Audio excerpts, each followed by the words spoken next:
Assalamualaikum warahmatullahi wabarakatuh. Halo teman-teman, selamat datang di media pembelajaran biologi.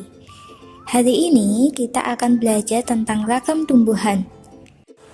Sebelum kita memasuki bagian materi, alangkah baiknya kita mengetahui tentang petunjuk penggunaan media. Yang pertama, teman-teman bisa membuka aplikasi YouTube atau Google di HP kalian masing-masing.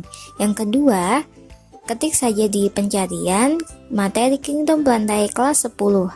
Selanjutnya, tonton video ini sampai selesai. Dan yang terakhir, buat ringkasan dan jadikan sebagai sumber belajar kalian di dalam kelas.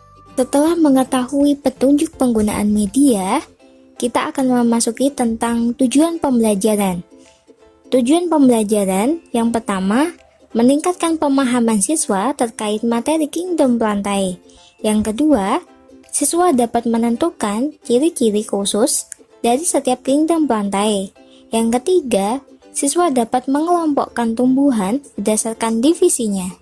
Di dalam video ini, ada banyak yang akan kami jelaskan. Yang pertama, mengenai pengertian Kingdom Plantae.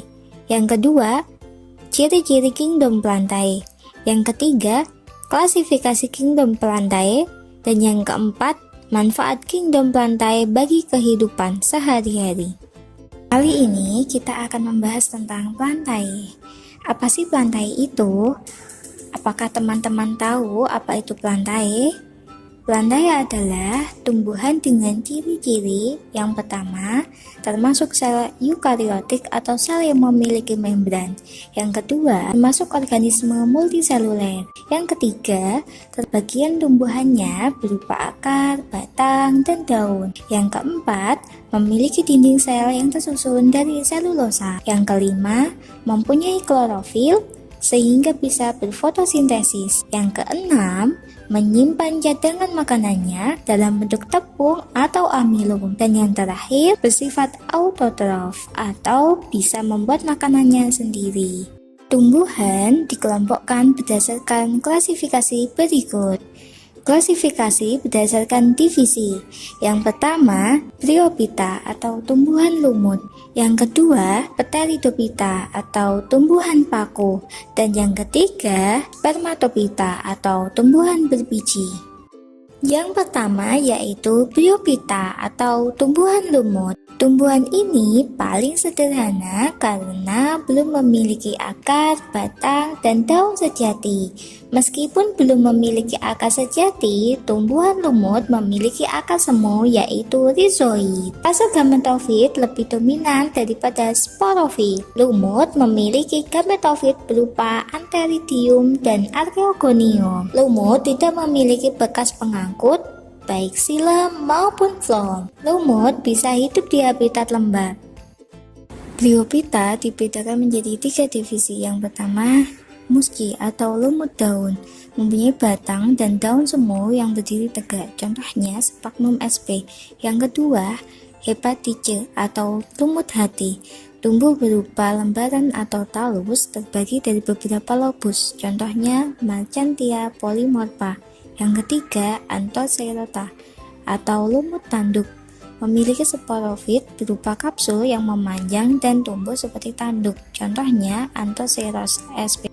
Selanjutnya, yang kedua yaitu Pteridophyta atau tumbuhan paku. Biasanya, tumbuhan paku mempunyai daun muda yang menggulung, hidup di tempat lembab.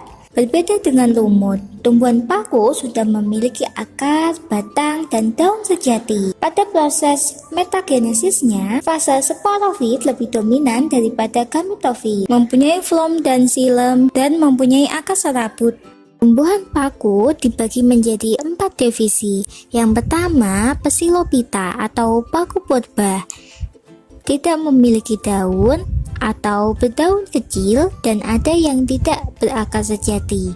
Yang kedua, Equisetophyta atau paku ekor kuda, memiliki daun kecil, batang bercabang dan berakar sejati. Yang ketiga, Leucopodophyta atau paku kawat, berdaun kecil, tersusun spiral, Sparangium terletak pada ketiak daun. Dan yang terakhir yaitu Pterophyta atau paku sejati. Kormusnya sudah dapat dibedakan antara batang, akar, dan daun. Berdasarkan spora yang dihasilkan, ada 3 jenis tumbuhan paku. Yang pertama, paku homospora. Misalnya, Lycopodium clavatum. Yang kedua, paku heterospora. Misalnya, Marsilea carenata. Yang ketiga, paku peralihan. Misalnya, Eucysetum debile. Yang terakhir yaitu Spermatophyta atau tumbuhan berbiji. Spermatophyta memiliki cara hidup dengan fotoautotrof atau menghasilkan makanannya sendiri dengan bantuan cahaya matahari. Yang kedua, tumbuhnya berkormus. Yang ketiga, merupakan tumbuhan yang menghasilkan biji sebagai alat perkembangbiakan. Yang keempat, memiliki alat kelamin yang jelas dan memiliki embrio di dalamnya. Yang kelima, memiliki xilem dan floem. Dan yang keenam, habitatnya di darat. Berdasarkan letak bakal bijinya dapat dibedakan menjadi 2 kelompok. Yang pertama, Gymnospermae atau tumbuhan berbiji terbuka. Ciri-ciri Gymnospermae yang pertama, bakal bijinya tidak terlindungi oleh daun. Yang kedua, batang tegak lurus berkambium dan selalu mengadakan pertumbuhan sekunder. Yang ketiga, berkas pengangkutnya tersusun oleh kolateral terbuka. Yang keempat, daunnya berbentuk seperti jarum. Yang kelima, alat kelamin jantan dan alat kelamin betina disebut sterobilus. Yang keenam, berakar serabut. Klasifikasi Gymnospermae dibedakan menjadi 4 divisi. Yang pertama, Cicadophyta atau tumbuhan primitif. Biasanya hidup di daerah tropis dan subtropis. Contohnya pakis haji. Yang kedua, Gingophyta. Hanya ada 1 spesies, yaitu Ginkgo biloba, memiliki batang tinggi, daun berbentuk kipas, dan tangkai daun panjang. Yang ketiga, Coniferophyta atau biji konifernya berkembang dalam runjung. Contohnya Pinus sp. Yang keempat, Genotophyta, berbatang kayu, memiliki daun berkelamin tunggal. Anggota Genotophyta berupa perdu, liana atau tumbuhan memanjat, dan pohon, contohnya melinjo. Yang kedua yaitu Angiospermae atau berbiji tertutup. Ciri-ciri Angiospermae antara lain sebagai berikut.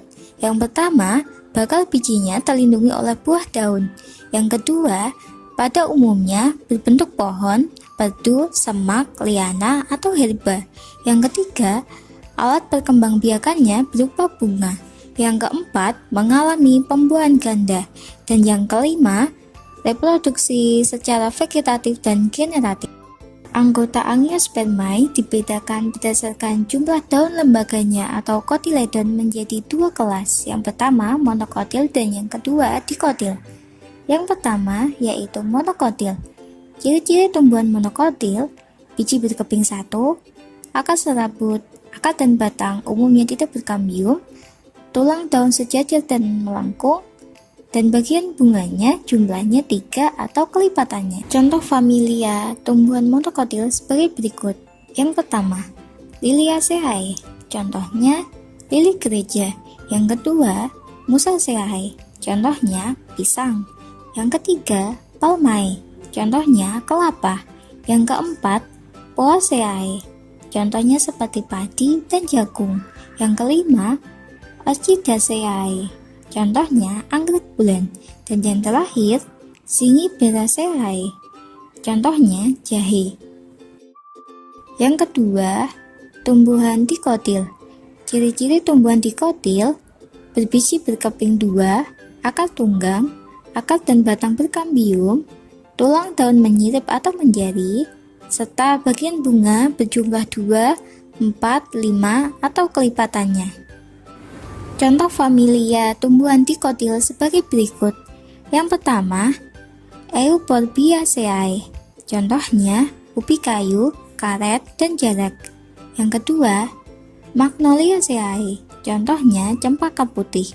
Yang ketiga, Cruciferae, contohnya kubis. Yang keempat, Compositae, contohnya selada. Yang kelima, Leguminosae, contohnya kembang merak.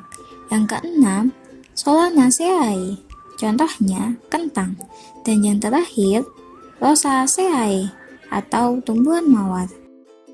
Selanjutnya, manfaat kingdom plantae bagi kehidupan. Yang pertama, peran di bidang industri.